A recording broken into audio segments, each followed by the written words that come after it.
지금까지 했던 의문이랑 의문 변동도 엄청 중요하지만 사실 문법에서 가장 제가 중요하다고 생각하는 건 이제부터 시작입니다.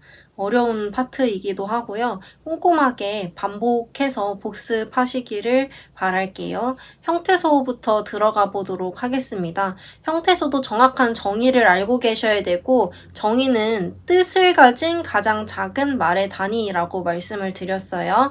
여기에서 제일 중요한 건 뜻이 있다는 게 의미를 가지고 있다는 의미라는 거를 알고 계셔야 됩니다. 이 형태소는 두 가지 기준에 따라서 크게 분류가 되는데요.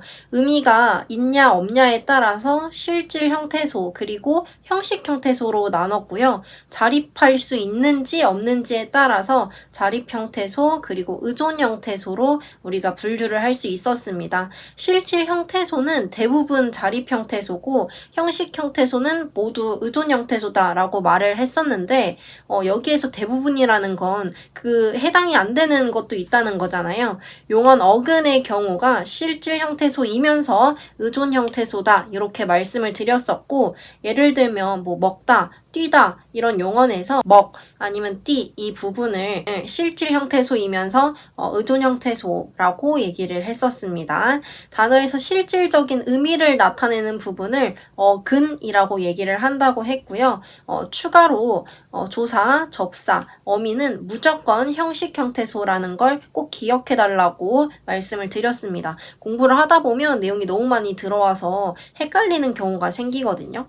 자, 형태소를 쪼개는 문제가 시험에 많이 출제가 되는데요. 앞에서부터 쪼개기보다는 나만의 어떤 기준이 항상 있어서 순서대로 쪼개야지 실수를 하지 않을 수 있다 이렇게 말씀을 드렸었거든요. 제일 먼저 형태소는 어쨌든 간 말의 가장 작은 단위이기 때문에 문장에서 먼저 힌트를 준 띄어쓰기를 활용할 거예요. 띄어쓰기로 나누고, 그리고 우리 조사를 떼내기로 했죠. 그래서 조사를 띄어낼 거고요. 그 다음에 용언을 찾아서 용언을 기본형을 기준으로 나누는 게 가장 첫 번째 우리가 해야 되는 순서라고 말씀을 드렸습니다. 그 다음부터는 앞에서부터 점검을 하면서 실질 형태소 그리고 자립 형태소를 분리하면 실수를 줄일 수 있다고 말씀을 드렸고요.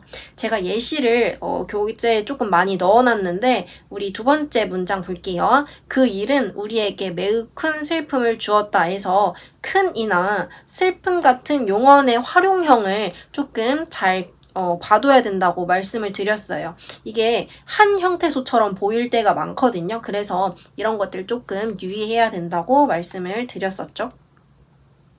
넘어가서 이 형태까지 우리 공부를 했었습니다. 이 형태는 어휘적인 의미랑 문법적인 기능은 같지만 형태가 다른 두 형태소의 관계를 얘기하는 거였고, 서로 같은 기능을 하기 때문에 서로 자리를 침범할 수가 없다까지 꼭 기억해 둬야 된다고 말씀을 드렸어요. 특정한 조건, 여기서는 의문 환경이죠. 의문 환경에 따라서 나타나는 이 형태를 우리 의문론적 이 형태라고 했었습니다. 그래서 이, 가 같은 것들 똑같이 주격조사 기능을 하지만 우리가 소설 가 재밌다 이렇게 얘기하지 않는 거, 국어 이 재밌다 이렇게 얘기하지 않는 게 다 이 형태 기 때문이라고 제가 얘기를 했었죠.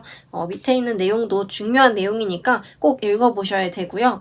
이렇게 의문 환경, 특정 규칙에서 나타나는 이 형태가 있는 반면 특정 어휘에서만 규칙이 없이 그냥 이 어휘에서만 나타나는 이 형태를 형태론적 이 형태라고 말씀을 드렸습니다. 뭐 하다 아니면 나, 너에서 주격조사가 붙는 경우 등이 있다고 제가 얘기를 했었죠.